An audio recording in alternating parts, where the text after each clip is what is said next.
Welcome back, everyone. So far today, we have talked about some regulation, some science, traceability, and now we're going to spend some time talking about social investment.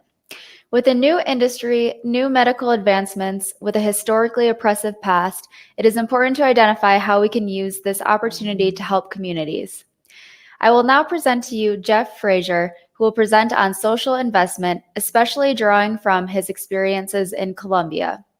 Jeff has worked as a lawyer and consultant representing clients in matters involving environmental and human rights law, business and commercial litigation, contract law, and trans-border litigation. Jeff counsels individuals, organizations, and governments in the rapidly evolving cannabis industry. He also has been involved in emblematic drug policy litigation, including actions to end the planned Colombia fumigations. He is counsel to Comorn Law in Michigan, special counsel to Hoban Law Group, and is licensed to practice in Texas. Buenos días, mi nombre es Jeff Frazier con el estudio jurídico Hoban Law Group. Hoy día vamos a hablar un poco sobre algunas experiencias y perspectivas del mundo de cannabis en Latinoamérica. Perdón, en español voy a dar la presentación en inglés traducido. So, good day. I'd like to spend some time talking about some of the experiences that I've had in Latin America in the cannabis law field. Obviously, Uruguay has taken the first horse out of the chute and is making significant progress. The banking situation is getting better and a bit under control. But there are some other countries I'd like to talk about today. I'd like to start talking a bit about Ecuador, and then eventually get to what is going on in Colombia, what some of the opportunities might be, what some of the legal challenges might be, and the importance of getting into the local communities and to building consensus around this new business, because as you'll see from the first part of this presentation, the legal situation with regards to controlled substances in South America has been bloody and unproductive. That is about to change, and actually just today I found from our colleagues in Ecuador, hats off to Dr. Javier and his team and the Ecuadorian government. I was just advised that it appears that the country of Ecuador is today going to approve industrial hemp. That is, the text that is proposed and that should be voted on and in favor today makes the planting, cultivation, and harvest of hemp decriminalized when it's carried out in the cases provided in the prevention law, that is, when authorized by the competent authority for therapeutic or medical scientific research purposes, and, very important here, for non-pharmaceutical industrial use, non-medical scientific research, or training. This is, in my experience, some of the best language that I've seen a country, or a state for that matter, pass. One of the things that we've seen in Latin America as the normalization of this plant has gone forward is that governments tend to want to classify the plant into only two areas. In other words, for instance, Colombia, some other places, they recognize, they call psychoactive cannabis and non-psychoactive cannabis. And unfortunately are attempting to control both rather invasively. What Ecuador has done, and what we hope to see begin to move across the region, is to very explicitly decriminalize and allow for the cultivation of non-pharmaceutical industrial use. We're talking cattle feed, biofuels, any of the thousands and thousands of products that can be produced out of this plant. and none the least, uh, the use of cultivation of hemp for soil remediation.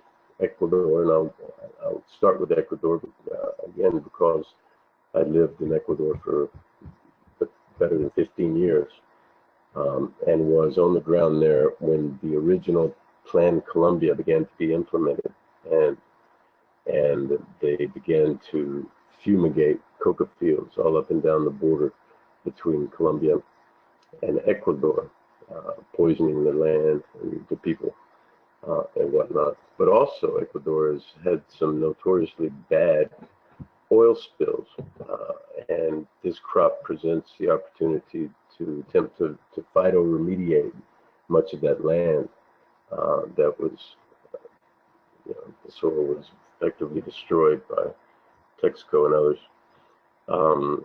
But also, there are tremendous opportunities in Ecuador and elsewhere where the traditional crops are bananas. And it turns out that banana plantations require an exorbitant amount of heavy metal fungicide to defeat the Cicatoga negra virus. And consequently, there's tremendous need to remediate this soil. And of course, hemp uptakes heavy metals and is an excellent phytoremediator. But what happened? What is the background of where we are now? What do we need to know about particularly this region of Latin America, South America, Ecuador, Peru, Colombia? What happened there? What brought us to where we are now? And like I said, today Ecuador passed industrial hemp. It's an extraordinary large move. But if we go back to around the year 2000, the Clinton administration entered into a treaty with the Colombian government.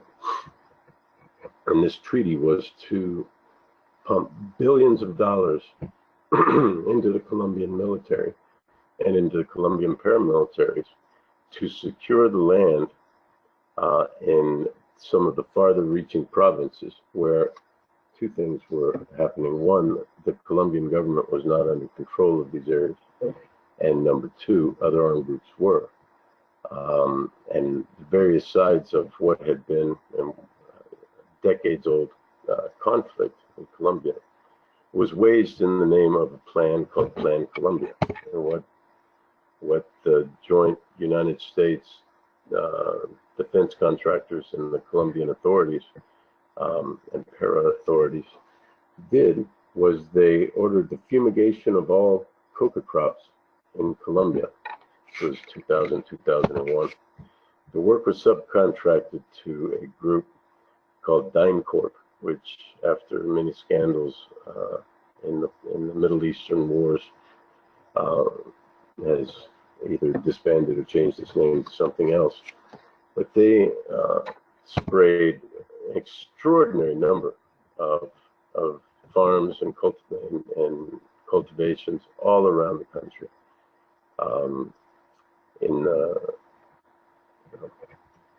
Under the rubric of eliminating the coca, it turns out that most of the coca that they sprayed had the bad luck of being sitting on top of a field of petroleum. But in the end, and over the course of a decade, and these are not particularly up-to-date numbers, but ultimately 5 million citizens, 5 million Colombians were chased off of their land and into the cities and into the communes and communities surrounding the big cities. Entire families internally displaced. The Plan Colombia created 750,000 external refugees. And so it was a very bad time that followed on another very bad time, which was the 90s, where the paramilitaries were fighting against the armed groups, and drug trafficking was largely fueling the entire conflict. Well, in 2000, 2001, I was living in Ecuador, and what happened is this Plan Colombia fumigations oversprayed across the border into Ecuador and destroyed 1,200 family farms and many public lands and the main water sources and whatnot. So I was part of a campaign and series of lawsuits to stop the Colombian government and their United States defense contractor partners from spraying into the border watershed in the three provinces of Ecuador that border Colombia. That would be Esmeraldas by the Pacific, Carchi in the mountains, and Sucodios, where the extremely large Texaco oil field sat. So this was to give you some kind of an idea of the geography of what was going on and how it might affect what's going on today. What you see in this slide is where you see pink. That is the satellite image for where they registered the spraying of Monsanto's glyphosate, known as Roundup.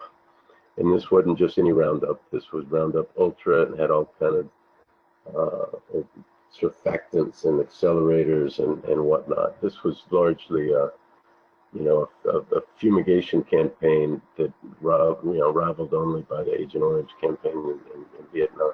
I mean, this is nearly entire provinces that you see that have been completely defoliated. Nothing can grow there.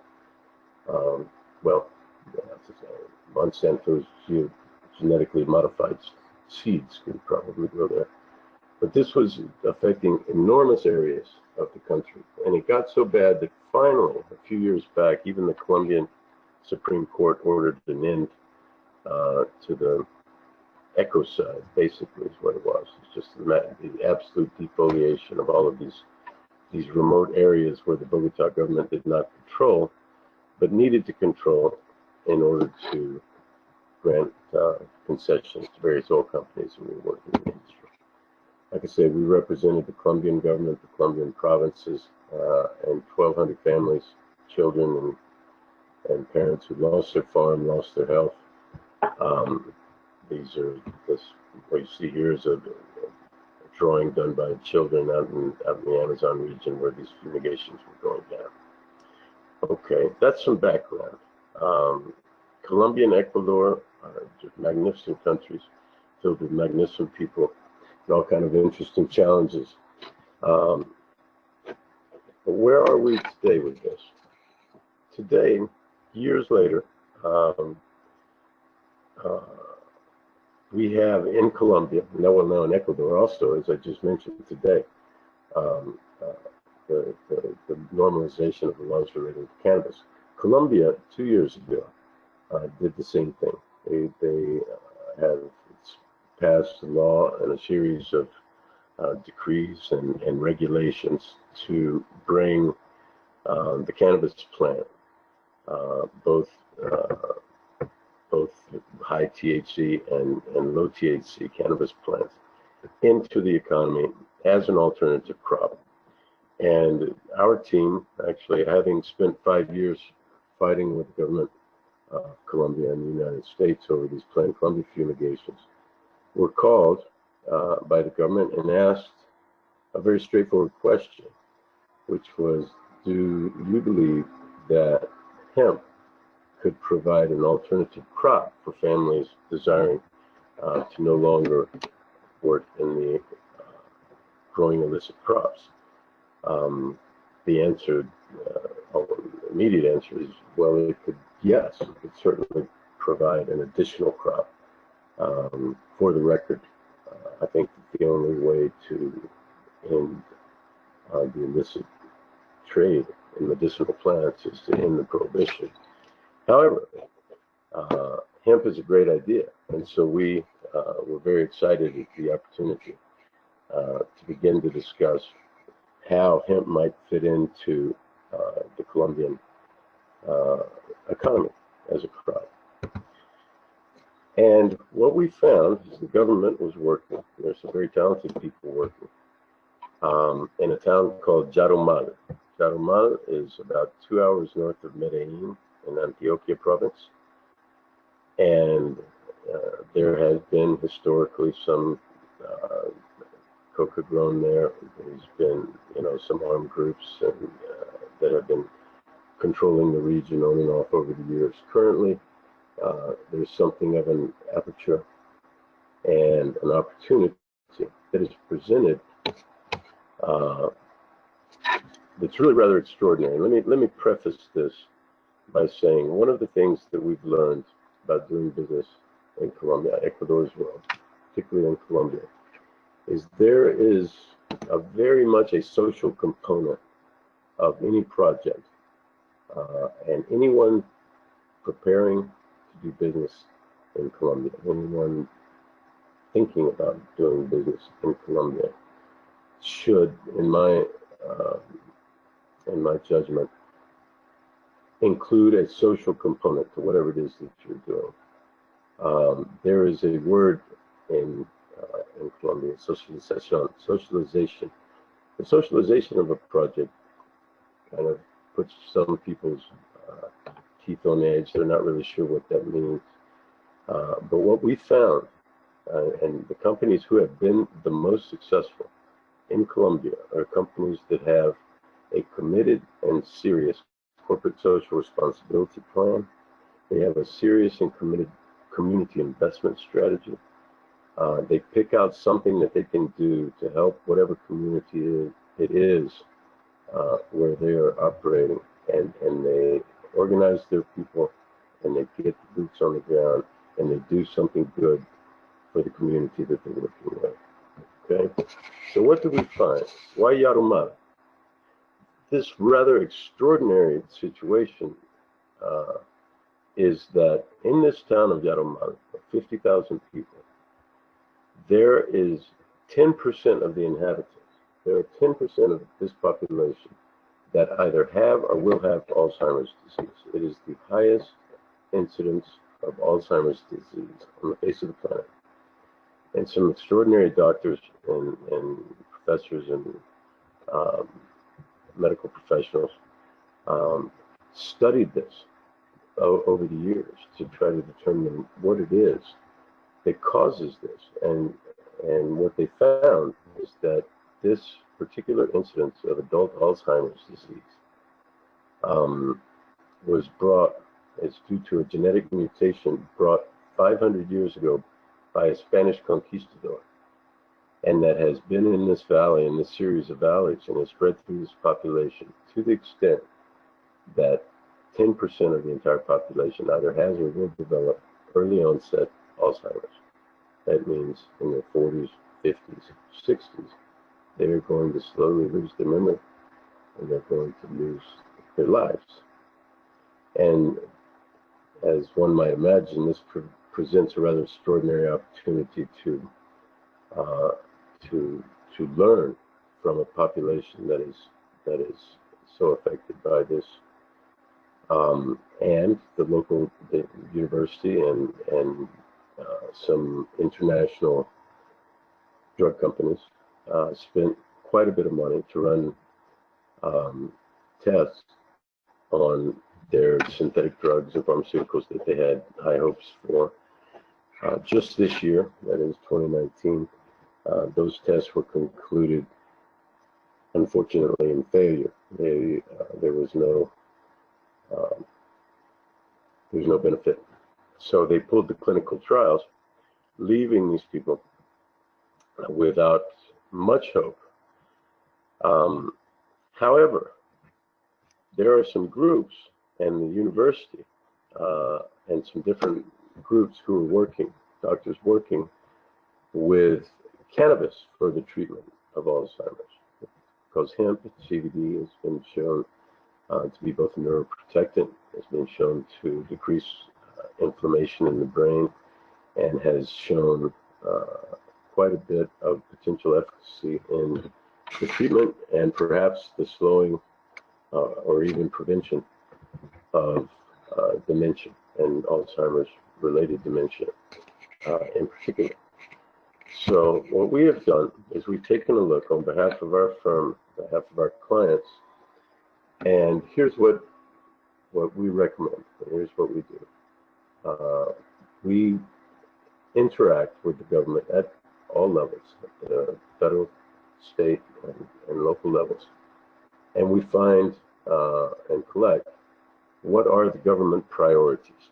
And what we found in this town and in this province is that these priorities are competitiveness and infrastructure, a new and better rural life, equity and social mobility, environmental sustainability, security, justice, and human rights, and post-conflict peace. And this last probably merits a bit more discussion. Colombia has, since around 1948, had some very significant internal conflicts and basically some civil wars that have gone on. Since 1948, 2 or 3 years ago, the main combatants entered into a peace agreement. Not all of the armed groups have. Some of the armed groups have come back. Coca production is still very big. Still the principal provider, I believe, in the world of coca. And however, the last few years have given a great deal of hope to what post-conflict peace might look like. And it is incumbent on anyone, any company, any group, any organization that is committed to doing business in Colombia, that company commit to the best corporate responsibility practices and the community investment programs. And a good start for that is to take a look at what are the government's priorities, what it is that they want to see out of investment in their town, in their state, in their country. Here are some government priorities that have come out. Preface this by saying oil companies in Colombia are required by law to dedicate and invest, I believe it's 1% of their gross revenues, into community investments and social programs in the communities in which they're going to operate. And these are the priorities that the government, the federal government, has set out with its idea of transforming the Colombian countryside. Starting with continuing education with the goal of eliminating illiteracy and providing reading materials. 2, nutrition, creating a food safety program on a large scale that would allow authorities and third parties to attend to the isolated and dispersed populations which are at high risk. To do this, it is important to generate greater productive capacity at the home level, both for their own consumption, but also for sale in local and national markets. Third priority is housing construction, building materials, and financing. 4, health services. 5, labor-intensive job formation, a jobs policy for rural women, and a protection program for children and the elderly. If any of you are new to the world of hemp and the various uses that it can be put to, every single one of these touches hemp. The introduction of hemp into a town touches on each and every one of these goals of transforming the Colombian countryside. It can be made into paper, it turned into books, it can be eaten, it can be used for building materials, it can be used for health and nutrition, and it is labor-intensive job formation for rural men and women, and is something that can bring a lot of benefit when properly structured into both an ongoing business and a structured corporate responsibility program. Okay. Now, here's one of the things that's quite exciting about hemp in particular, but this applies to really anything. This is from the Harvard Business Review a few years back. It's talking about how shared value is created. I won't read the whole thing, but I recommend it to you. But here we do. Companies create economic value by creating societal value. They do this by reconceiving products and markets, redefining productivity in the value chain, and building supportive industry clusters at the company's location. In today's world, companies must take the lead in bringing business and society back together, and businesses must reconnect the company's success with social progress. Now, this is nowhere more evident than in Colombia, and it certainly is no more evident in anywhere in Colombia than it is in Yarumal.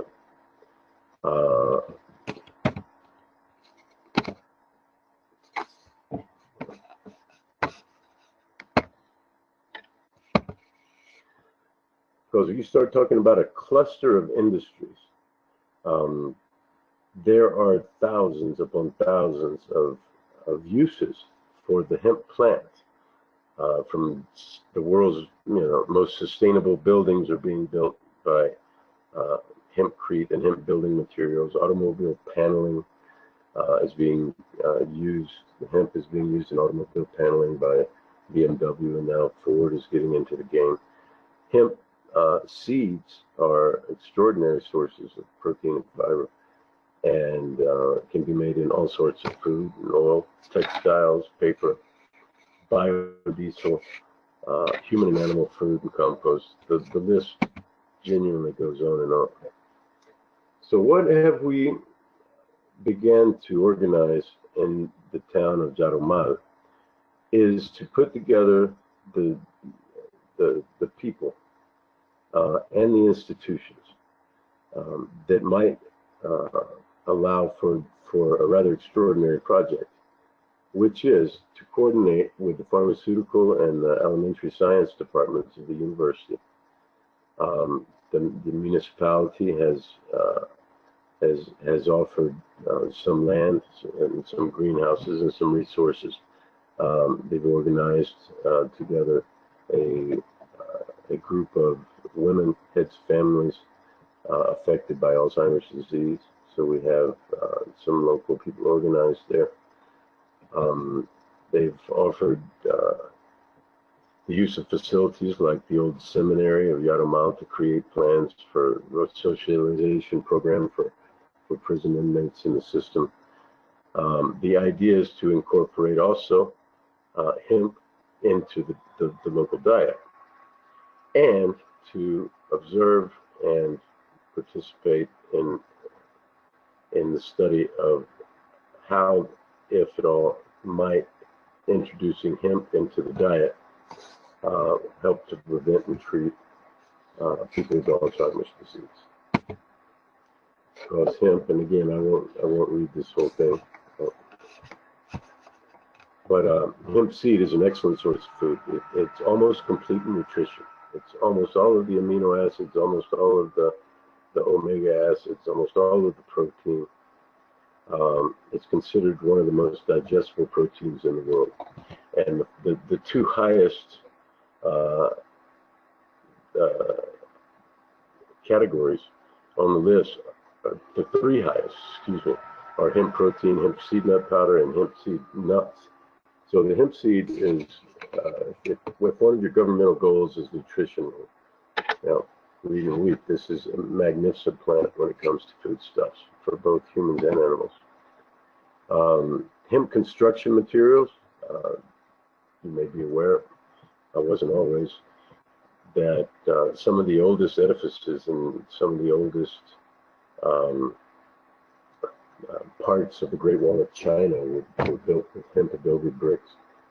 It's called hempcrete. It makes hemp lime and water, and it turns into a substance that works better than cinder block. It's light, it's fire resistant, it's waterproof, it's resistant to rodents and thermal isolation, it breathes. But what you can make out of cement, you can make out of hemp. What you can make out of wood, you can make out of hemp. What you can make out of paper, you can make out of hemp. It doesn't require toxic chemicals, it can be bleached without hydrogen peroxide, doesn't poison the waterways. According to the Library of Congress, hemp paper can last up to 400 years. And 97% of the books printed in the 1990s out of paper only have 50 years remaining. Hemp Paper can be recycled 7 or 8 times. And an acre of hemp produces the same amount of paper as 4 acres of trees, and this is per year. For your history buffs, the Magna Carta, the King James, and the Gutenberg Bibles and the Declaration of Independence were written, not about hemp, on hemp. Textiles, and this is particularly interesting also for the town of Jaramillo, because there is a textile industry, more specifically a manufacturing of clothing industry that would be very straightforward to begin to get canvas, aka cannabis, fiber and cloth into these factories and to produce hemp clothing, hemp textiles, hemp ropes. Biofuels. This is something very much, particularly if you're doing a project in an area where there is hydrocarbon production. This is particularly a good program for clients who are in the energy industry but looking for some type of a community investment strategy. Building a network of these, a cluster of these industries is precisely what it is that we're wanting to do in Jaramillo. All right, so back to Jaramillo. What do we know and what do we think? As part of our analysis of the situation in Jaramillo, we asked ourselves a question. If Jaramillo has the highest percentage of incidence of Alzheimer's in the world, what population has the lowest incidence of Alzheimer's in the world? And what we found is that the rural population of India has the lowest incidence of Alzheimer's in the world. So we compared the diets, and what did we find? We found that the Hindu rural diet includes a drink called Bang. Bang is an edible preparation of cannabis that originated from the Indian subcontinent and has been used in food and drink for thousands of years. It's basically prepared by grinding up hemp flowers and leaves, mixing it with milk products, boiling it, and drinking it or eating it. And it has very high in CBD, has some THC, but it's also high in CBD acids, THC acids, so it can be prepared raw. Also, the rural hemp diet includes hemp seeds and hemp seed oil, and they have been shown to have anti-inflammatory effects. Again, here, many studies show that THC and CBD of the flowers and leaves of the edible cannabis plant are safe for human consumption, and that the consumption of CBD and THC can benefit those suffering from Alzheimer's disease and dementia and prevent their appearance in others. I've left a link there, you can follow that. Cannabinoids remove plaque-forming Alzheimer's disease proteins from brain cells, and the flowers and leaves of cannabis and their extracts have neuroprotective and anti-inflammatory effects. The hemp seed and the oil is from the seeds now, very high in essential amino acids and high in omegas. So one of the things, principal things that this community is going to do is going to introduce this plant into the diet of those suffering from dementia and those who will be suffering from it. Interestingly, another couple of things that we found is that the same population that has the lowest incidence of Alzheimer's consumes a lot of curry, which is also known to be antimicrobial, anti-inflammatory, anti-hypercholesterolemic, and anti-inflammatory. So the curry and also the turmeric have effects on the beta amyloid plaques in people suffering from Alzheimer's disease. One additional thing is we found is that the rural Hindu population does not eat cows. They revere cows and they don't eat them, and that has shown to reduce the probability of getting Alzheimer's by up to 50% by eating red meat. So we have very much a multi-track program that we are very excited about working with the people in Jaramillo, both in many industries, in the construction materials industry, in the clothing industry, in the dairy industry, and also very much in a campaign to see how a change in diet or change in nutrition and the inclusion of this plant, hemp, that is so beneficial in so many ways, might help this village, and by way of doing that, help others. So I highly recommend that you look into, if you're interested in the business, you're in the hemp business, and you're interested in doing business in Colombia or elsewhere, look for some social programs. Look for some community investment. Play the game for the long haul. Find something that you can do with this plant and show people how to do it. Gather the local public sector's actors, as we did here with the director of Antioquia 2050 and the local mayor of Jaramal and the vice rector of the university. We have strategic alliances with both universities and cooperating entities such as University of Michigan and Merco Agricola. We, again, are the Hoban Law Group based out of the United States, but now with offices here and there.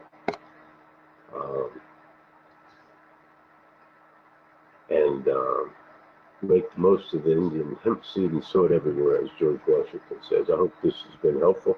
Again, the principal takeaway from this is wherever you're doing business, this plant, the cannabis plant, offers the opportunity to win some hearts and minds, and to build, incubate even, an industry around this plant, and to clean the soil, and to build the homes, and to help with people who are suffering. Thank you very much. I can be reached at jeff.frazier at hoban.law. Hey, Jeff, welcome. Thank you so much for the presentation today. Thank you for the invitation. So where are you today? I'm in Buenos Aires, Argentina. It turns out that they have an exposition, La Rural, that is the biggest national agropecuario exposition in Argentina. And for the first time this year, they're having a pavilion dedicated to cannabis. So good things happening then. Yeah, I heard that. That's awesome. All right. Well, we have a few questions for you, and we actually have a few questions about Ecuador. So hopefully you're ready for that. The first question that I have for you is how difficult do you think positioning social investment related to cannabis in Ecuador will be? I don't. I think that the way that we position the law and the project that ultimately was passed by the Ecuadorian Asamblea and is awaiting the president's signature, we proposed it with several things in mind. One, the use of the cannabis plant for soil remediation, which allows an infinitude of projects in the oil-producing regions. You may recall some of the horrors of the Texaco oil spill in the Amazon region. And also, as I think we mentioned briefly in the presentation, the banana plantations that use heavy metal manganese fungicides in order to preserve their clones, presents also an extraordinary soil remediation project. So I would say in Ecuador, focus on soil remediation as far as social projects go. They're going to be very receptive to the idea of using industrial hemp to clean up the mess made by Texaco in the Amazon, the banana companies in the coastal regions, rice farming around Guayaquil. And also, not just industrial hemp was passed, but also medicinal and investigative use. So, I mean, this project in Jaramal is something that we could very much translate, not just into Ecuador, but into other places. I like the idea of identifying a population that could benefit from this plant and building, part of your project around it. If you're wanting to get into the cannabis business, why not keep part of your project as a social investment? Because it's going there, the government and the communities, I believe, not just in Ecuador but elsewhere, are going to be very receptive to that. Definitely. Thank you so much for that insight. Okay, the next question that I have for you is, between Peru, Colombia, and Ecuador, which country do you think has and will have the best regulations or has the best potential for the cannabis industry, and why? I think yes, and yes, and yes. I'm quite Good bullish. answer. And I think that what we're going to see is countries beginning. I mean, here's the thing: you can't steer a ship, you can't steer a boat that's not moving. All right, so nobody gets it right exactly the first time ever. No state in the United States, no country in the world, Uruguay, Peru, Ecuador, Colombia included. What I'm very excited about with Ecuador is that we've moved away from the first time from the idea of dividing the cannabis world up into two categories: psychoactive and non-psychoactive. What the Ecuadorian project has, that I believe ultimately that Peru and Colombia also will adopt, is the recognition that there are far more than two uses for this plant. The cannabis world doesn't divide up into THC and CBD. There's vast number of uses for this plant. And what Ecuador has recognized is that there are industrial uses that have nothing to do with human consumption. There are industrial uses that have nothing to do with the pharmaceutical model for medical marijuana. There are phytoremediation uses, there are biofuel uses, there are fiber and textile uses, there are 60,000, as we all know. There are many, many uses. And so I think that what we'll see going forward is a recognition that, this plant, when used for industrial purposes, has no reason to be controlled or on the controlled substances list like the Ecuadorian regulation has done. It's taken industrial hemp and medical marijuana off of the controlled substances list. In other words, the decriminalization of it.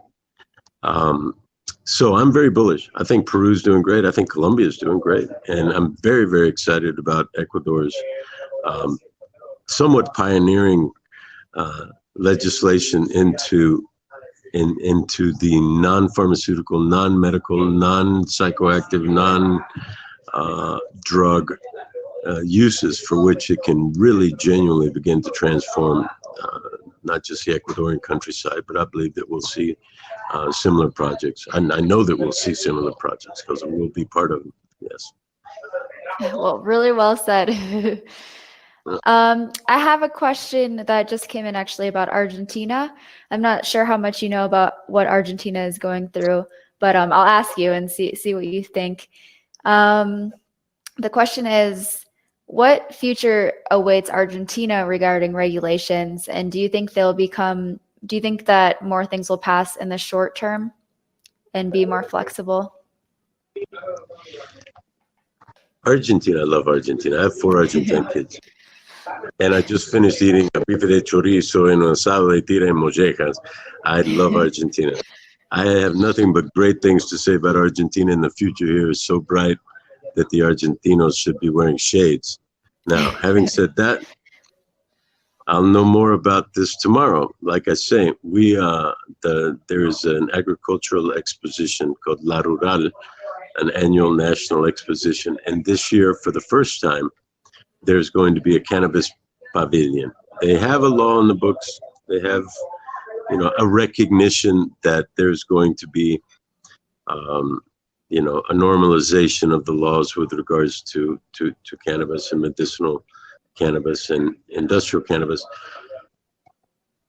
A challenge in Argentina, here in Argentina, is the Monsanto monoculture soy fumigated by glyphosate Roundup model. It has been particularly damaging to the agriculture, particularly in and around Colombia. I mean, particularly in and around Cordoba, the Mediterranean province here, where there is a huge soy production. There's going to be some education that has to come through, but I see a very bright future for cannabis as an alternative, specifically an alternative to the monocultured soy, genetically modified soy that has been imposed on much of the countryside here in Argentina. They're locked up in, I think presidential elections are coming up, and we all know how that goes. Mm-hmm. But I see a very bright future for what we call cáñamo, cannabis, as an agricultural crop in Argentina, and we're very actively involved with the ministries and local attorneys and stakeholders here in Argentina. Argentina will not be left behind with this. Argentina fed the world for decades and will continue to do so. Que viva. Great to hear. Okay, I think maybe one more question, or one or two. Someone asks, which of the compounds of cannabis are being studied for Alzheimer prevention or treatment? So you talked a little bit about that in your presentation. So they want to know if you know what compounds are the ones that are being studied. The studies that I've seen principally are CBD and THC, and I can email to you some of the abstracts that we have, so that if someone offline would like to take a look at some of those abstracts, they can be in touch with you to have them. Perfect. It was not just CBD. It was also THC that has been shown to be helpful in reduction of inflammation, reduction of the amyloid plaques caused by Alzheimer's. Our project in Jaramal, we're very much focusing on hemp and CBD from hemp for a number of reasons. But the studies are straightforward and clear that both THC and CBD help. And if were it I or my mother, I would go full spectrum. Perfect. Well, I think that is the last question that we have for you today. Thank you so much for joining us. We really appreciate the work that you're doing. It's really great work. Well, I appreciate the work that you're doing. This is magnificent. Thanks for helping a dinosaur come into the information age and have online international things. Thank you. Thank you.